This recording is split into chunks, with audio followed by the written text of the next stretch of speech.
It is party time, Lisa Page. It's party time. Yeah, it's party time, Mom. Welcome to a Monday episode of Chad Prather Show. Glad everybody's here. Hope everybody had a great Father's Day. Enjoyed great Juneteenth. I don't know if people are taking days off today for that. Okay, so I went to a birthday party on Saturday. My two gay friends who You only have two?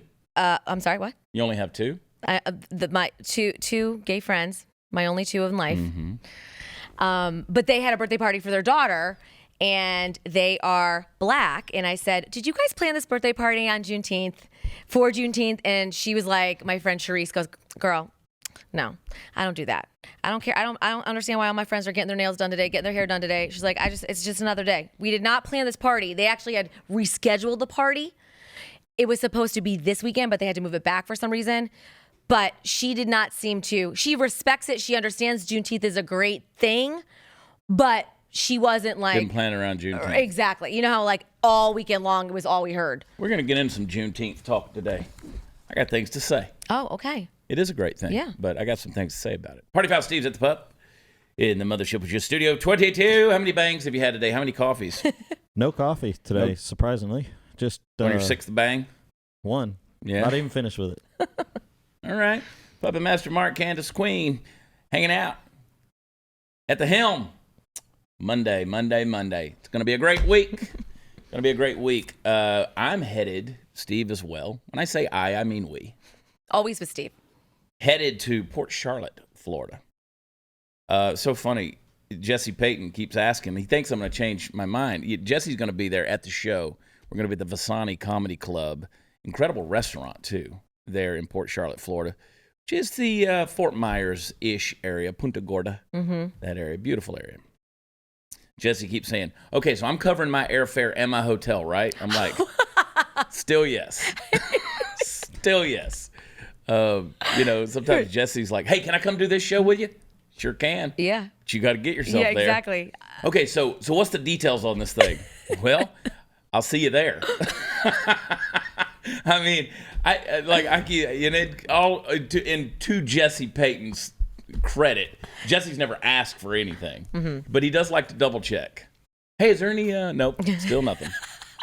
Still nothing. I've had, Steve can attest to this, not Jesse, but I've had some guys over the years who have been like, hey, are you going to pay my way to be at the show? Or are you going to do blah, blah? And I'm like, nobody paid my way. Exactly. When I was building my career, I paid my way. Exactly. People are like, do you have some big corporate sponsor? No, I go on the app at American Airlines and I book my own flights. Yep. And I get there and then we rent a car from Budget. Let me tell you something. Rental cars, you've heard me say this, it's the bane of my existence. It is the bane of my travel existence. I can't stand dealing with the rental car companies. Can't stand it. Well, now there's a huge shortage of cars. Oh, it's horrible. Horrible. It's horrible. We're able to rent a car in Fort Myers and have it for this coming up series of shows. But the last 3 trips we've made, it was a struggle to get cars. A struggle. I mean, we rented from a rental car company I've never heard of. Yeah, we were in. Yeah, just like getting some like, salty car from some shit? shady company. Now, see, this is an interesting phenomenon, and I am unapologetic when I'm saying what I'm about to say. There are some real assholes on the planet, okay? I mean, just some real general assholes. Now, it's funny when you're making a living in the world of entertainment. People sort of leave you alone because they don't understand that world. It's sort of that esoteric, okay, you do what you do. We don't necessarily understand it, but we're going to leave you to it, right? And he's a celebrity, quote unquote, and I definitely use that in quotes. He's a celebrity. He doesn't have time to do this or that, blah, blah, blah. He's busy doing he's out entertaining the masses, okay? Now, I'm being a little bit facetious, but that's the summary. As soon as you say you're going to run for office, suddenly you owe everybody everything. You owe them a response, an email reply. By God, I better hear from you. You need to answer this question. I'm going to answer it. I'm going to ask it 10,000 times, 10,000 different people. I never get a response from him. It's like suddenly it's like, oh, well, you know what? I'm not a career politician who's been elected to office sitting around waiting on you to call the hotline. I still have a life, still have a career, still got to go out there and do it.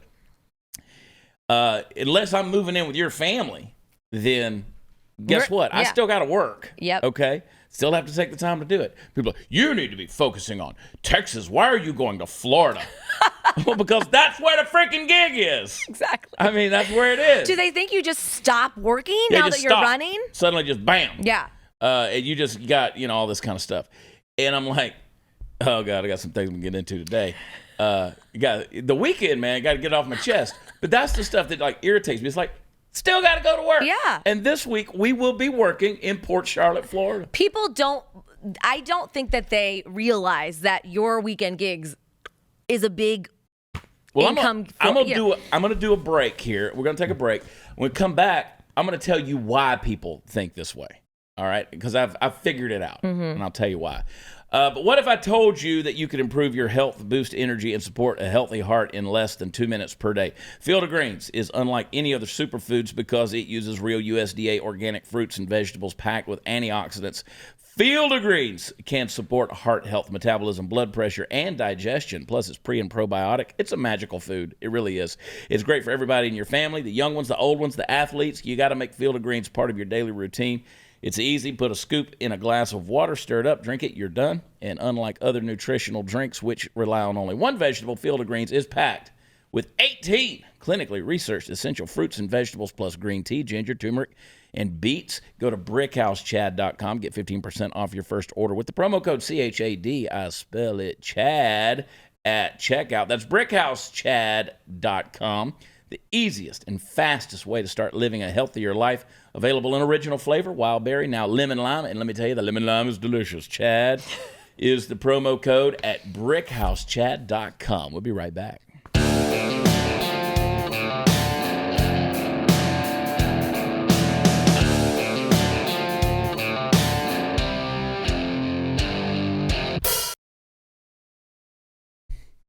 So here's the reason why people are like that, okay?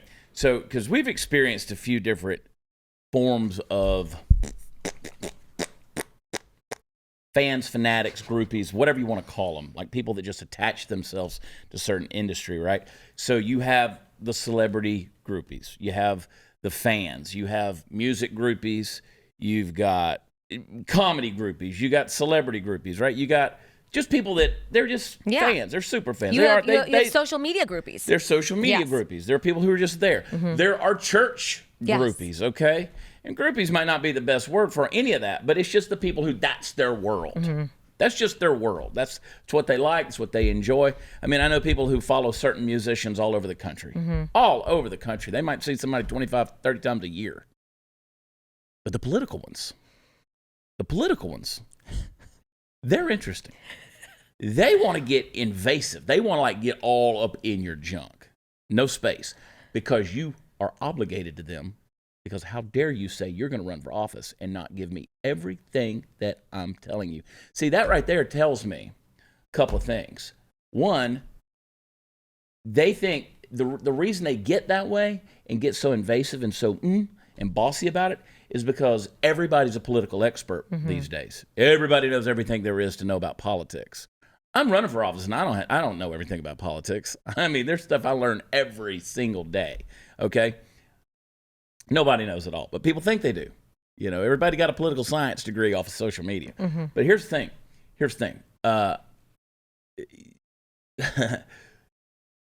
They feel as though, and this is the problem I've had, is people are so on the government tit, they don't even realize they are. How are you going to fix this? How are you going to fix that? What's your plan to fix this? So I did basically an all-encompassing video, 3 minutes, 44 seconds, where I said, these are the things I care about. These are my common sense goals and plans. This is my vision for Texas. And I put that out on social media, put it on the YouTube channel, put it on my Facebook, shared it. And I said, as soon as I did it, I said to somebody that I saw right after that, I said, I put this thing out there, which was really an overarching, big, all-encompassing vision for Texas and the things that I value. And I was like, inevitably, you'll have somebody to say, well, what about the deer population? Right. Are you going to save the cicadas? What about HB 3781421? You didn't mention that. What is that? Menthol cigarettes. I mean, like, people are going to come at you, right? Yeah, right. And a lot of them are bought and paid for trolls. You have those people. And then here's the other thing that just people are like, you need to get thicker skin. Oh, no, I'm having a blast. I'm having a blast. I'm a racist. I'm a Nazi. I'm an anti-Semite. I find out new things about myself every day. Forget the fact that my manager, my entertainment manager in L.A. for however many years, Arthur, is Jewish. But you're anti-Jew. My agent, yeah. My agent is Jewish and gay. And you have... They have a knack for making money. I mean, you know... He's fabulous, by the way. Forget the fact that my college roommate and all of his fraternity buddies, they were Jewish. It was the Jewish fraternity. They basically lived in my apartment. You know, he was the president of the Jewish fraternity, but I'm an anti-Semite. Right. Okay. They're like, but you make jokes about... I make jokes about everybody. Yeah, and if you don't know that by now about you, everybody. You're not paying attention. I've told you over and over. I Yeah. don't care if you're fat, skinny, gay, straight, trans, male, female, white, black. I don't care what you are. We make jokes for a living. That's what we do. Mm-hmm. People are like, oh my God, it's so offensive. Oh, call the Anti-Defamation League. Get over yourself. I don't know, maybe just not watch or don't follow. Crank up some Don Rickles videos and go get yourself all lathered up and pissed off. My Lord in heaven, people are... But you're running for office now. Doesn't change who I am. Because get off my tit. I'm not going to solve all your problems. I'm not trying to do that. That's not what it's about. It's about stepping up, putting your money where your mouth is, using your platform to do something good and saying, hey, you know, let's use our voice, hold some feet to the fire. But the people don't want that. I say that. The majority of people do want that. The majority of people have common sense and they get it. The majority of people that follow you are from out of state and have openly said several times, if I lived in Texas, I would vote for you. There's tons of that. There's so many people. There's tons of that. And there's tons of people in the state of Texas. Obviously, our biggest reach, the biggest listenership and viewership of this show is in Texas. Our podcast has always reached more in Texas than anywhere else. It's a huge demographic. But we have people from all over the country. Obviously, we do. And just because somebody steps up to put their neck on the line doesn't mean you own them now. You don't own them. They're servant representatives. Problem is, people have lost sight of, and had a great conference call or a phone call the other day with Robert West. Robert West is a Texan. He wrote a book called The 5-Star Plan, which talks about how the average Texan can get involved in politics and truly make a change in the state. Not running for office per se, but actually holding the elected representatives, you know, their feet to the fire. And the premise of his book, one of the premise of his book, is that these folks that we put in office, they're the servants. The people have the power, right? The people have the power.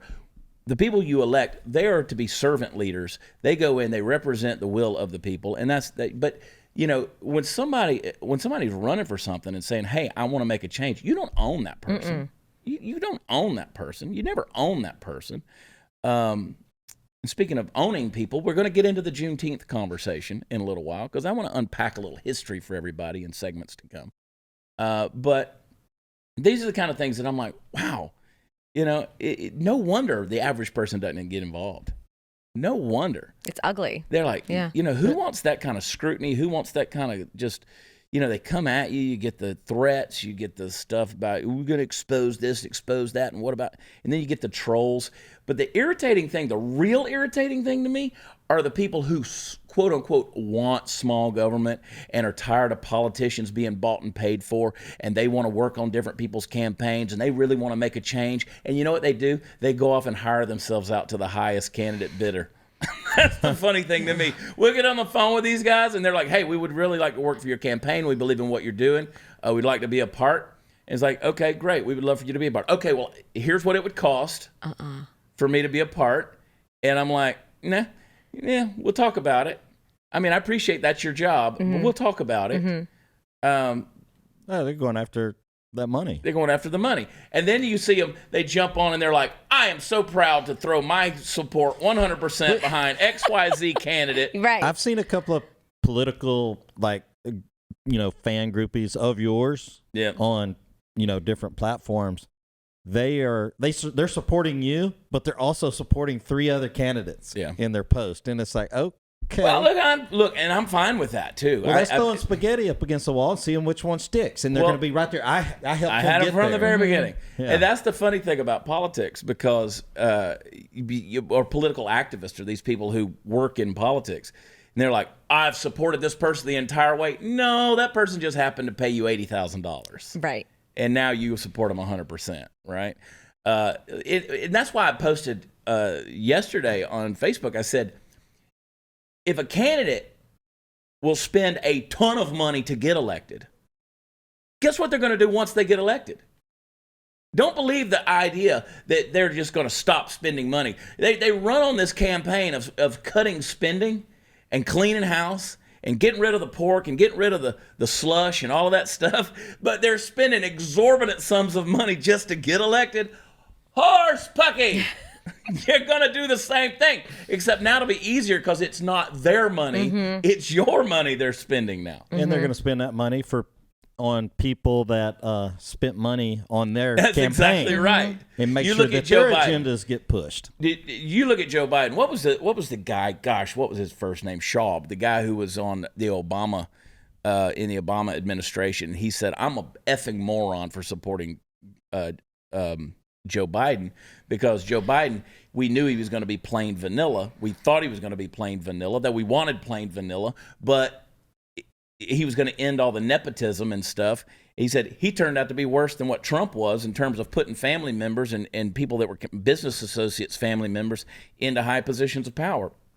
And that's the whole thing. It's like, oh, you gave me XYZ dollars. Well, I'm going to put you in this position. I'm going to put you here, and I'm going to put you here, and you're going to be in, the power grid. And you're going to be doing all these different things. You're going to focus on this initiative. And these people are making money. I can't wait to write a book. If you get elected, can you put me in some high-paying, do-nothing job? See, that's the way most would operate that way. I mean, I don't want to do anything, but I just want to get paid. That's the way most would operate, and that's why I have to tell you no. Okay. Because I mean, we have these people, and I'm like, look, if we raise money how we can, but I'm not going out there kissing anybody's ass. I'm not going to do it. I refuse to do it. But I got a kick out of that as I saw it unfold over the weekend. I'm like, these guys want to spend exorbitant amounts of money to get elected. And I'm not talking about any particular person. I'm just talking about candidates across the board. Right, general, yeah. Yeah. And then they're going to run on these things, and we're going to cut stuff, and we're going to get rid of all of this. You're spending like crazy. Well, and go back to your thing about you having to work for a living and stuff like that, and going to Florida and going to, Washington or wherever we go when we on gigs. That's not just for you. That provides multiple other your employees. Yeah. Me being one of them. That's our income. That's our job. That's your job too. Yeah. And so running for governor is not necessarily it's going to come down to a point where maybe some of that stuff has to get cut back. Well, there's no question about it. And I mean, for one thing, if by chance I were to be elected governor, I can't do those things. You can't have other income. That is your. I mean, you can't have another job, right? I mean, that's the whole thing. That's why we laugh about it all the time. Becoming governor of the state of Texas is a pay cut. It's a pay cut. This is not something that you then said, oh, you know what? I'm going to make tons of money by being governor of Texas. Maybe somebody has figured out how to monetize all those kind of things, but that ain't how my brain works. Washington, D.C. has definitely found out how to monetize that thing. But every political position has learned how to monetize everything. I mean, you're ahead of the game. You're already writing a book, so. Yeah. But I mean, that's free market, baby. That's capitalism. But that's the thing. It's a sacrifice. I told somebody the other day, I said, hey, look, I'm the one putting life and livelihood on the line. And they're like, sure. What do you mean you're putting your life on the line? I'm like, do you think people in political positions travel with security just for the looks? Or maybe their lives get threatened every now and then. I mean, my God. I think yours gets Glenn Beck's got a daily. Kevlar desk. Seriously. People are like, you got thin skin. Trust me, if I had thin skin, I wouldn't be doing the things that I've been doing for the last however many years. Yeah, people don't realize that this all comes to an end if you get elected, which we'll be so happy about, but also sad. You know what I mean? Like all that weekend gigs go away, ragamuffins go away. Yeah. You're like all of the stuff that you're doing right now that you love doing all gets put to the side. Yeah. For how many years? Yeah. At least 4. So, I mean, these are the things people don't take into account. Well, you didn't talk about You didn't talk about the turtles in the lakes and the reservoirs, and you didn't talk about salvaging bottle caps from the bottom of... That's because that person, that's their thing. That's their thing. All right. And whatever your thing is, that's your thing. It's not everyone else. I don't like people that just push their thing to try to make everyone else their thing too. Mm-hmm. So what I want to talk about in the next segment when we come back, I'm going to talk a little bit about the Juneteenth things, because somebody said to me, you didn't mention Juneteenth. Right. And I'm disappointed in you. And I would think that you would want to earn my black vote. Now I'm going to respond to that when we come back. But first, hey, are you one of those folks who thinks that there's just always going to be plenty of food at the grocery store no matter what? You might be in for a big surprise someday, folks, or you could do something about your food security right now. What I recommend is long-term storage food from my Patriot Supply family. They are America's #1 leader in emergency preparedness, and their mission is your survival. They've served millions of Americans, and they've earned over 40,000 4- and 5-star reviews. This is a company you can trust. My Patriot Supply is great, folks. I got my emergency food stash from them, and you can too. Just go to preparewithchad.com. You'll save 25% on a 4-week emergency food kit that gets you delicious breakfasts, lunches, dinners, drinks, and snacks that average 2,000 calories per day. You get one kit for every person in your family.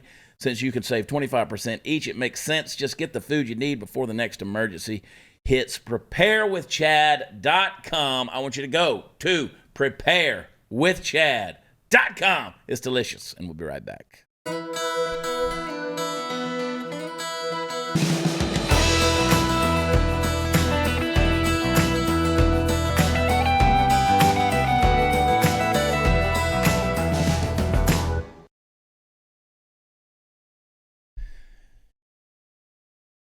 You would think that you would want to earn my black vote.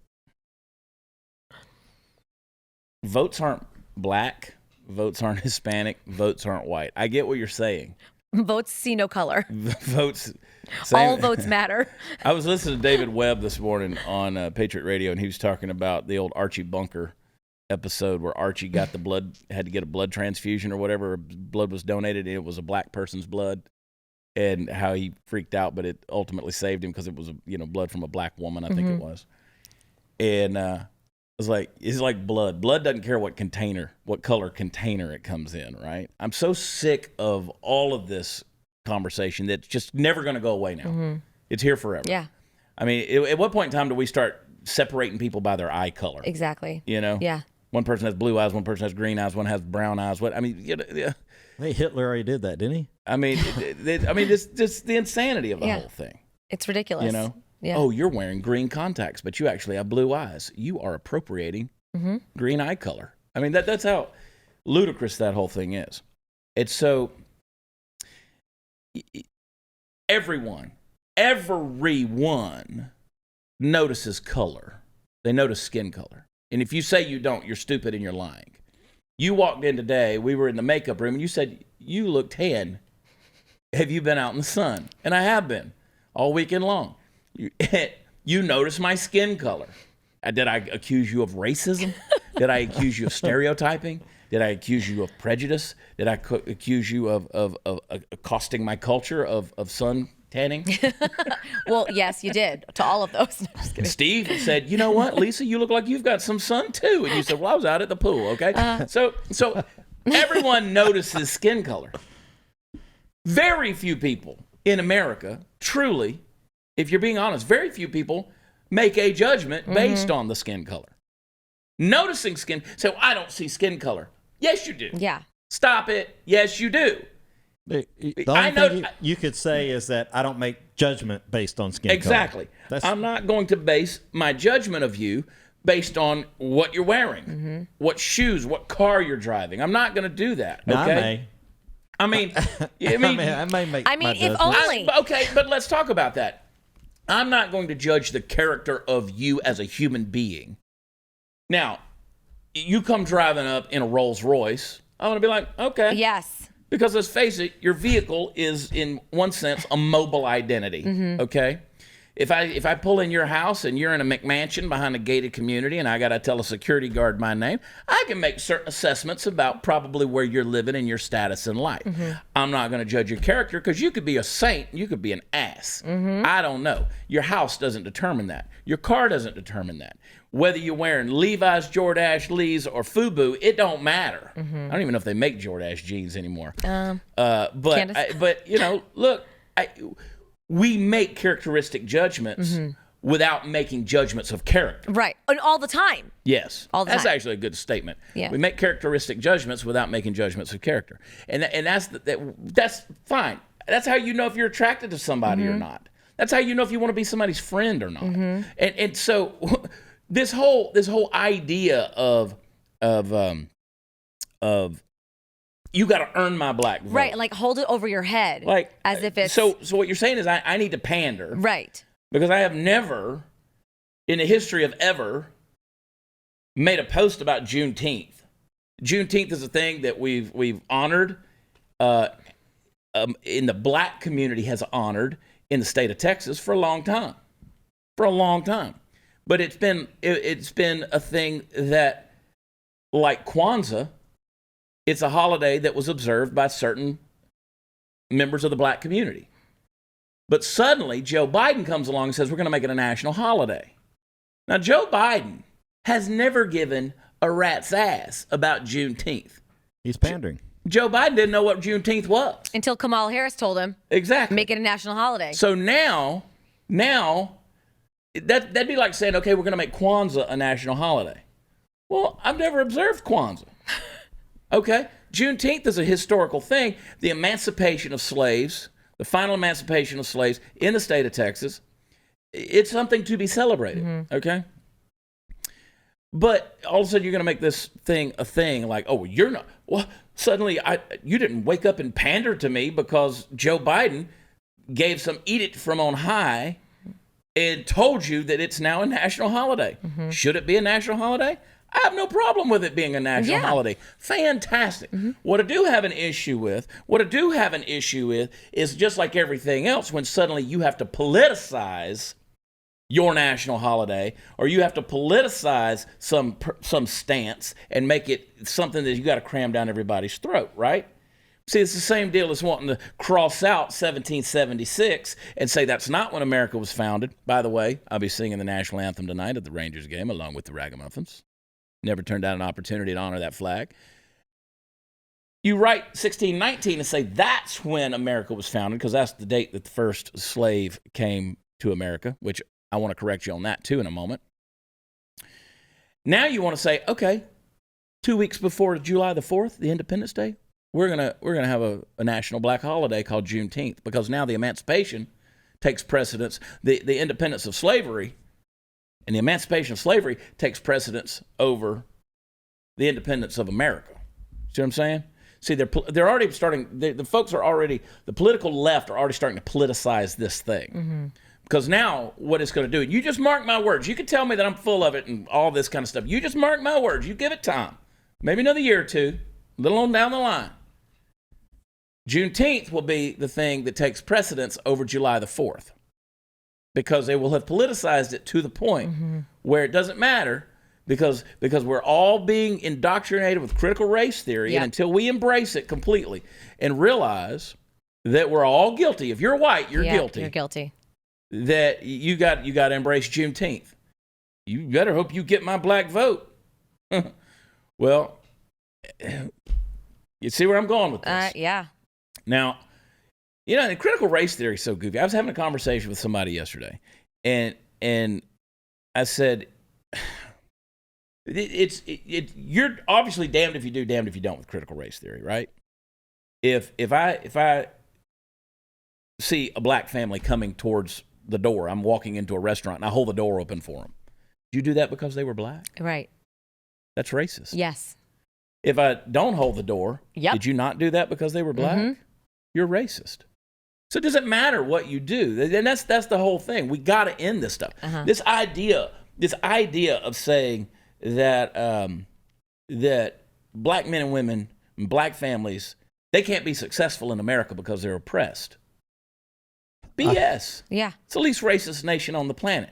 It's the least racist. Do we have a sin and do we have a scar in our past? Yeah, absolutely. I want to talk about that in the next segment. But and kind of defuse some of the stuff, because I hear some of you just kind of, how dare you say that blacks in America aren't oppressed? Well, I know a lot of millionaires. I know a lot of black men and women with medical degrees that do pretty damn well for themselves. I know some that live in those McMansions that we were talking about. Go try to tell them that they were oppressed and some. Exactly. Yeah, they won't take it. You're basically, that's another way of trying to accuse somebody of being inferior to me because of the color of your skin. We have literally fought to make sure that doesn't happen in America anymore. That's the kind of thing. How long is that clip, that number 3, Mark? Play it. He's going down to Texas on Juneteenth, right? The first major massacre, literally speaking, of the Black Wall Street, right? Years ago. He don't even know what he's talking about. And he's got that damn mask dangling from his ear. That ain't what Juneteenth is about. That's your president. Yeah. Y'all voted for him. Yeah. That was a year ago. He doesn't know what Juneteenth is. And now he's going to pop off and be like, he's going to make it a national holiday. Kamala schooled him. Yeah. Yeah, she gave him a little lesson. These things, this wears me out. I want to talk about a true historical perspective of America. And I want to show you how factual your history is. All right? Because we believe a lot of things that are just pure myth. There's plenty of bad things, but we believe a lot of things that are just pure myth. We're going to talk about that in the next segment. But before we go, protecting my family is number one priority, but I want to do it safely. The people at Taser believe that safer self-defense is better self-defense. Taser's line of non-lethal self-protection devices are small and lightweight enough to carry with you or in your glove compartment or purse, yet they're powerful enough to incapacitate an attacker. Guns sometimes can carry unnecessary risk for those around you, or even pepper spray can harm you as much as the attacker. If it, say, blows in your face, something of that nature, sometimes it's not as effective. Taser products are safer and easier to use. They use an electrical charge to immobilize attackers for up to 30 seconds, allowing you time to escape and send emergency dispatch to your GPS location. Taser devices come loaded with features like laser-assisted targeting, and emergency dispatch will send response teams to your GPS location upon firing. More than 237,000 lives have been saved with the Taser network of devices, apps, and personnel. I want you to protect yourself and your family with Taser's line of smart self-defense products. Taser devices are available without a permit in most U.S. states. Get the Taser Pulse Plus or Taser Strike Light at taser.com. That's TASER.com with promo code CHAD. I spell it, Chad. Save 15% now at taser.com. Promo code Chad. Be right back.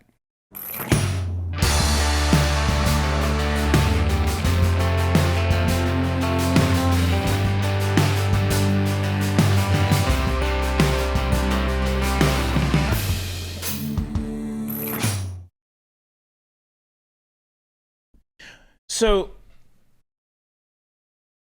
there used to be a way to come to this country and get new land, get new opportunity.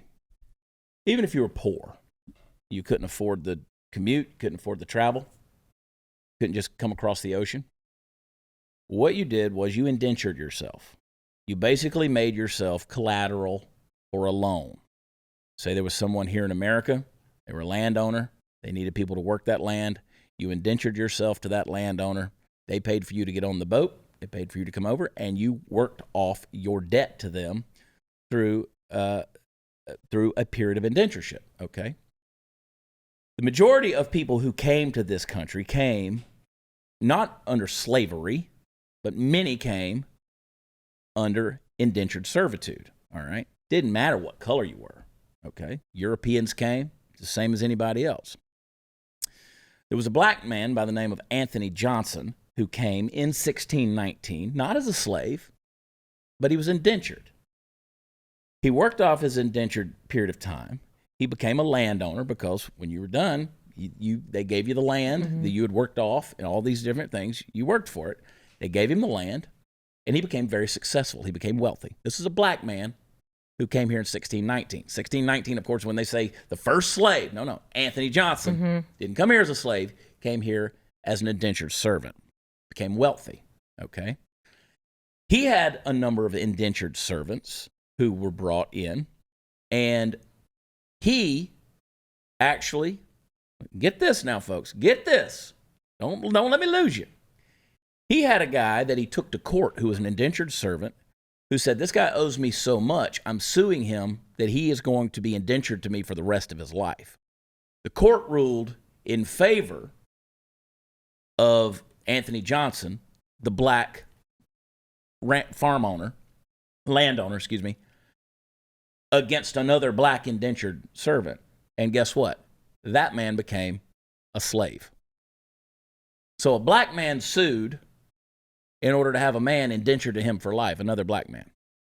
There's the beginning of slavery in America. Now, see, people don't want to talk about stuff like that. A black man sued to own another black man. No white man involved. It's weird how that's so just kind of a crazy. thing, right? Huh.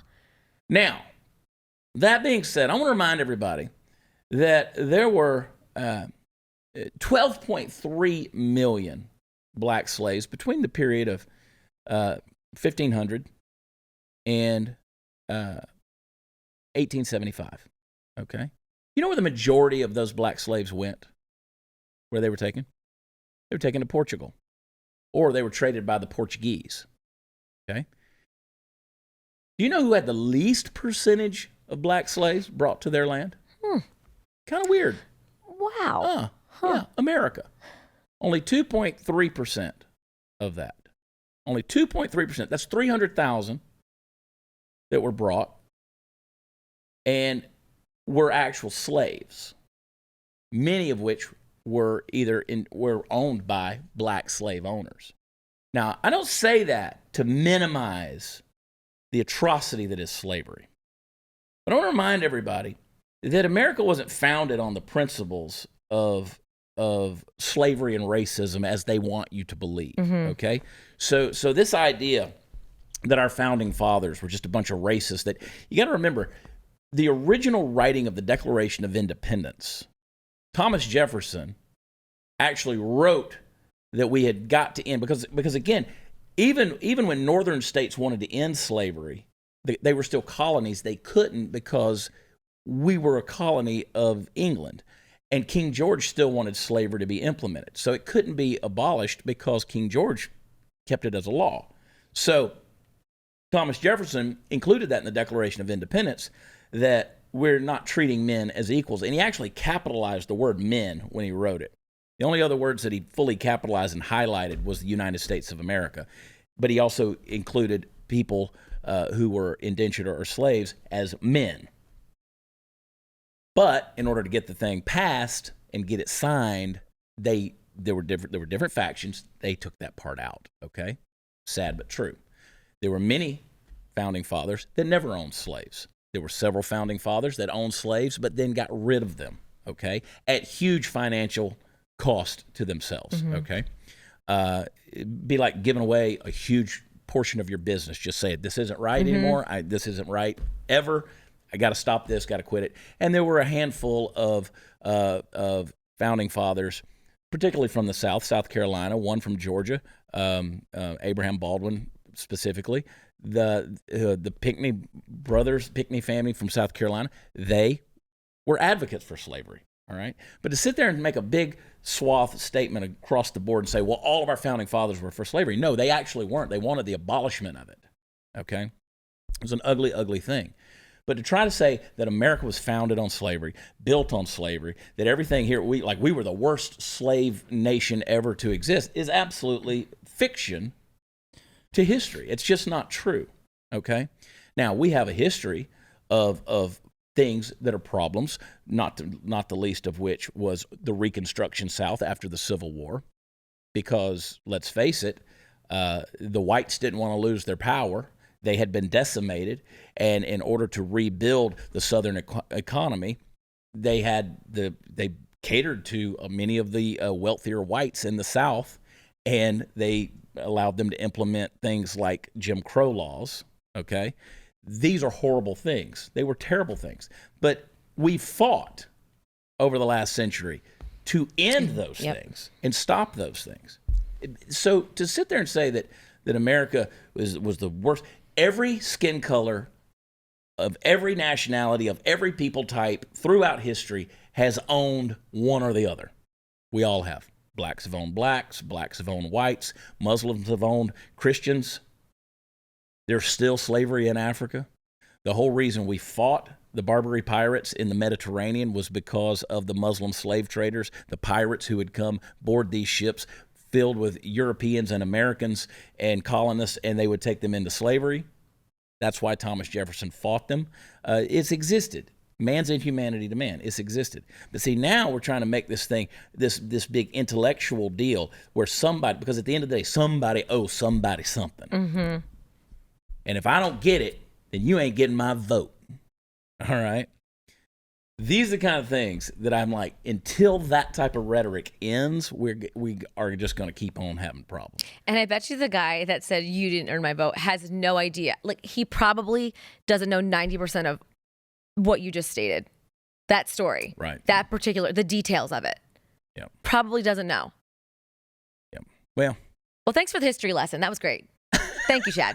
Thank you, Governor. I'm just tired of hearing this 1619 crap. No. Yeah. It's constant. Yeah. Yeah. So, anyway, watchchad.com. That's where people can come see us in Port Charlotte, Florida. You're gonna have fun. You can get a history lesson if you come to Port Charlotte this weekend, everybody. We'll do it with jokes. Yes. We'll give you history. Piss more people off. It'll be great. We'll piss everybody off, man. It'll be fun. Be fun. We're down there a long time, Steve. Yep. I think we're down there like 4 days. When y'all going? Thursday? Friday? We leave Wednesday night. Oh, shoot. Yeah. Okay. Like Wednesday night, we got to get down there. So you're telling me that when you come back next Monday, you'll be even more brown skinned? We'll be right back. Crispy like bacon. Yep.